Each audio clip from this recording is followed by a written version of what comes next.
What up, everybody? This is yours truly, Rama Screen. How's it going? Can you hear me all right? Right now, it's Saturday night, April 4th, right? I think that's April 4th. Yes, 2020.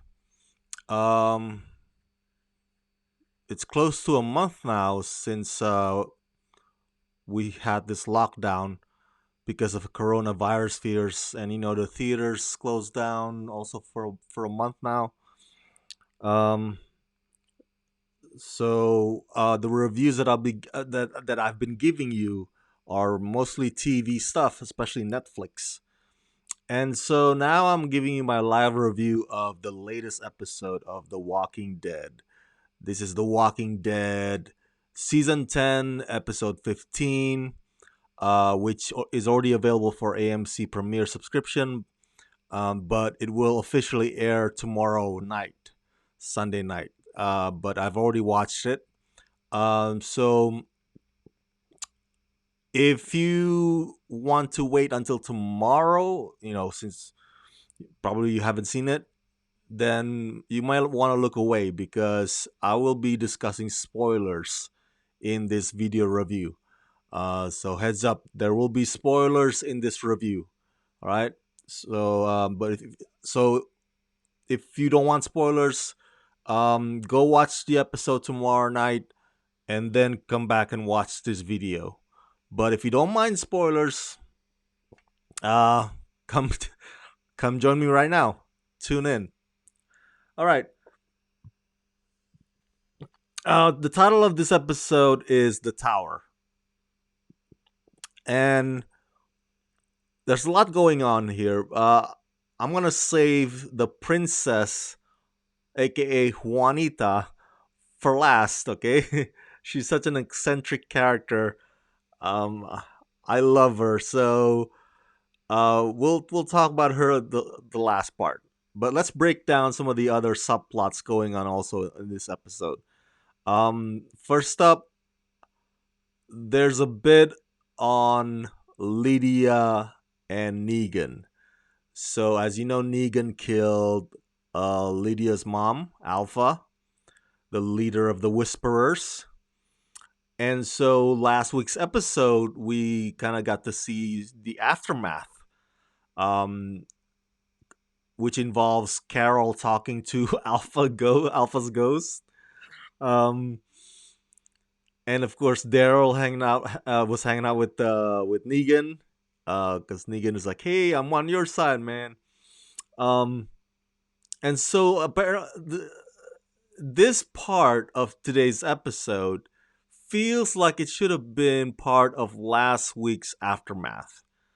Um, because Negan is basically saying to Lydia, "Hey, I killed your mom.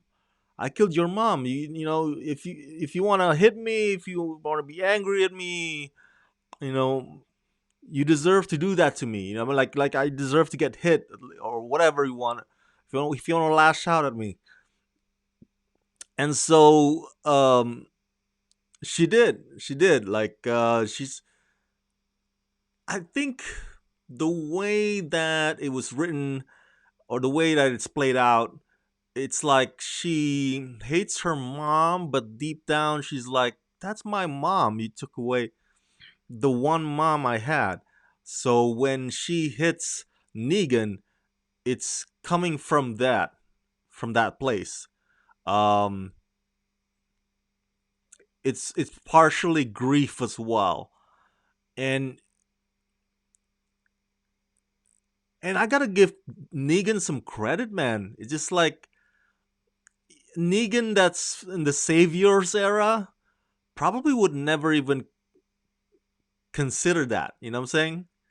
Negan's like he would bat somebody to death, like Abraham Ford or Negan. I mean, Glenn, and and then he'd move on. But here it seems like he really feels a bit guilty, and he even says to Lydia in this episode, like, "I actually like your mom," you know. And of course, that makes her pissed off as well. It's like, whoa, what does that mean? Like you still kill her. Like what does like have to do with anything? Um, but just like what Negan said last week to Daryl, like I felt like I belong in the Whisperers, because the Hilltop always put me in, always kept me in jail all these years, treated me like I'm not one of them. But the Whispers, even though Negan's not the alpha leader, is like at least I feel like I can just roam around. Um, so this part of the story or today's episode with Lydia and Negan, it feels like it should have happened last week. It's something that it feels like it's something that just spills over, you know. So to me, it's like, yeah, all right, good. We got that whole psychological, Freudian stuff taken care of between Lydia and Negan. Um, but can we get over this part, please? Can we get over the whole aftermath of Alpha? Um, we don't have to extend it any longer than necessary.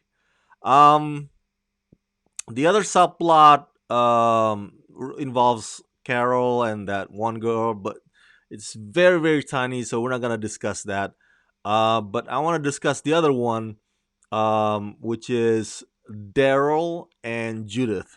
So in this episode, Daryl and Judith, um, well, long story short, they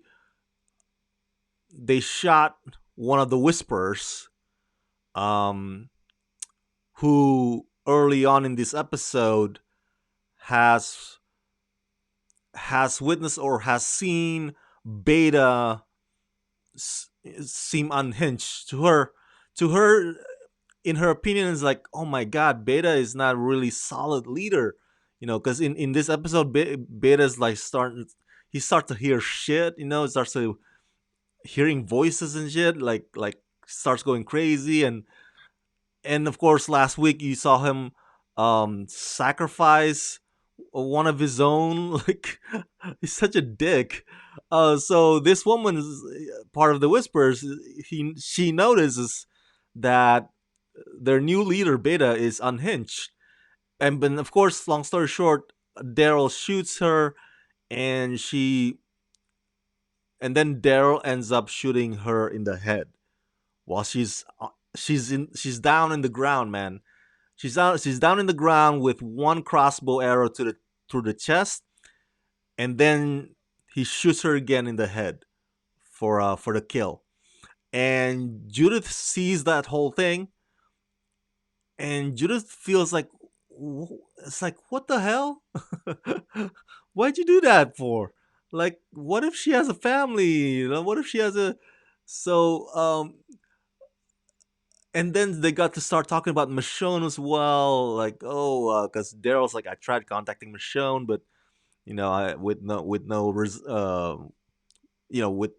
result. I can't reach her. Um, and then Judith was like, I miss my mom. I miss things should be. And then here's my opinion about that whole thing. First of all, with regards to the woman that Daryl shoots and kills, I totally understand Judith's shock. Like Judith, like, what the, like, she's already down, man. She's not gonna fight you. Why do you gotta kill her like that? Well, for one, it could be a mercy killing because she's already shot in the chest. You know, she's going to die, and she's gonna turn if she dies. And number two, who do we kid ourselves? Like over the over the last 10 seasons, right? There have been many, many moments when not just Daryl, but also Rick Grimes at times, where they would shoot random guys who may not be necessarily part of the Saviors or part of the governor, but they just shot them because they're in the way. I remember one season, I think one of these guys It's like, hey, don't shoot us. We're gonna come. We're coming out. If we come out, don't shoot us, okay? And Rick Grimes like, yeah, yeah, yeah, no worries. And then they come out, and then Rick Grimes shot him in the head anyway. I don't know if you remember that scene. I was like, what the hell? But it happens in the zombie apocalypse. So I guess my point is, Judith, like, really, you're acting like so you're surprised, you're shocked that Daryl would do that. Come on. And to the effect of Michonne, like, Judith, why are you now suddenly like, oh, I miss my old days, like, why can't we be together? Like, you're the one who ordered Michonne off and away. So don't have a buyer's remorse now. Now you may say like, Rama, that's not the feelings that she's probably feeling. Okay, fine. If I'm misreading it, let me know what you think the that conversation between Daryl and Judith about Michonne is. Because to me it seems like Judith is having second thoughts or backtracking about the decision that she gave her mom to do, like, so. But yeah, back to the girl. It's sad. I wish it hadn't had to come that way. But it's not the first. It's not new. It's not that shocking. There had been many characters over the years on The Walking Dead where they would these supposed protagonists would kill random people, and needlessly. And so maybe it's new for Judith, but it's nothing new for us, the audiences. So the other subplot is also very quick. Gonna touch on it. So apparently, Aaron and Alden, I believe that's his name, right? Alden, Callan McAuliffe's character. He, Aaron and Alden, they are in the compound when Beta and all the walkers and the herd of walkers invade the compound, the Alexandria, and then Aaron and Aldous Alden, I guess they're very stealthy the whole time. They don't make a noise, and they use codes, and it's like a reconnaissance sort of job. Obviously, because they're outnumbered, they won't be able to do anything more than survey. Um, but they got their I guess you could say cover blown at the end, so maybe they're not so stealthy after all. So not sure how that's gonna play out. Um, because at the end they tried contacting Daryl over the CB radio, but the connection was just so bad. So, but real quick though, before we get to Princess, I still think that Beta is not that big a deal, or he's not the shit. You know what I'm saying? When it comes to leadership, he's no alpha. He's not even not even Negan. Not even to the level of Negan. Um, like I said earlier, the guy's unhinged. The guy's a dick. The guy sacrifices. The guy has no problem sacrificing one of his own. Um, and I don't think he has that good a plan. Like, he's just like, oh, I'm gonna just walk with the walkers. I'm hearing voices now, and I'm just gonna wing it and see where these walkers and I will take us. Hopefully by the end of it, with Daryl and everybody dead. I think that's all he's hoping for. Um, because there's not much going on up there. He's not that much of a mastermind. So but he's still dangerous because he's got one fuel, and that fuel is rage. Well, rage slash revenge. So that's a pretty big motivator. So that he may not have a plan, but hell bent on revenge is a pretty big motivator enough to do whatever you know whatever he wings it might work. That's what I'm saying, because he's pretty angry enough. He's pretty angry enough. All right, so last but not least, saving the best part, Princess Juanita, the new guest appearance, if you will. Now, the moment that she showed up last week, I was like, I kind of recognize that girl. Who is that actress? And in this episode, I was like, oh, I keep wrecking my brain. Where have I seen her? And then I look her up. Her name is Paula. I'm sorry, Paula Lazar. Well, I don't want to butcher her name, but she was part of Lethal Weapon series. All right, I was a huge fan of Lethal Weapon series. Uh, when they have Chase Crawford, is that his name? Chase Crawford. Yeah, not the third season with Sean William Scott, but anyway, Paula, she's part of the cast. Now she's part of the recurring cast. She's not part of the Sears regular cast, but I like her character on that show. So I was like, "Oh, that's her. That's the same. That's the same girl." And Princess, aka Juanita, in this episode of The Walking Dead, she she has lost her marbles. You know what I'm saying? So she's been alone on her own this whole time. Um, so she's like her character is like straight out of a One Flew Over the Cuckoo's Nest. So she leads Eugene and Ezekiel and Yumiko through this minefield. Like, what the hell?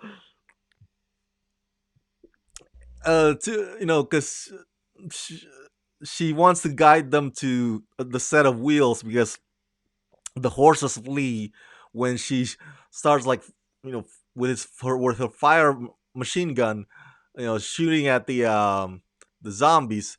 So anyway, you could tell that she's not all well up there, but she's not a psychopath. You know what I'm saying? She's like her heart's in the right place.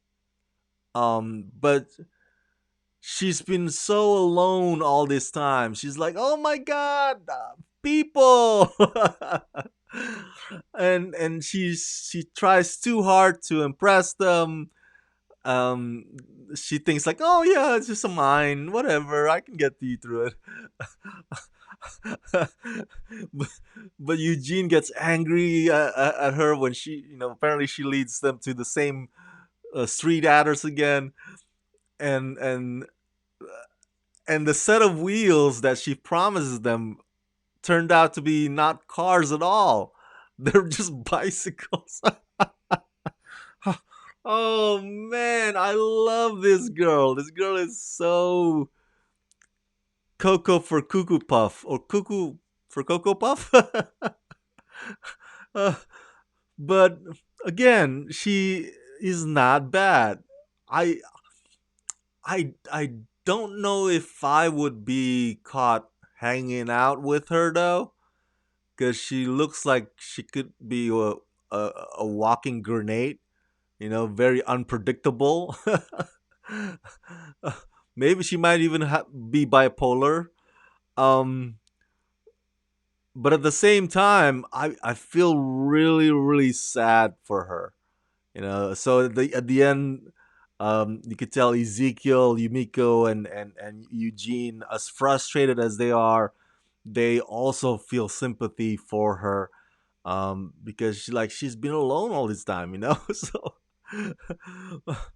But I'm not. My question is one of the many questions, I guess. Is like, where did she get that artillery? Holy crap! Oh, which is damn. Holy crap! And like, really, wheels, bicycles. That's the best you can do. Like when you think of wheels, you especially in zombie apocalypse, you want some actual like freaking trucks or bike, motorbike, something with horsepower. Oh, it just she's such. I want to see more of her. That's how much I like this girl. Um, so I think I don't know if she's gonna be a Sears regular in season 11, but I want to see more of her, and I hope she becomes part of the group. uh, Overall, it's an okay episode. I feel sad that, like I told you before, um, the post production work on episode 16 unfortunately never got finished. Halfway through, they had to abandon it because coronavirus, you know, lockdown, people have to stay home. So this is it. Episode 15 is the end of season 10 for now. We don't know when we're gonna get episode 16. So at this point, there are only 15 episodes of this season 10.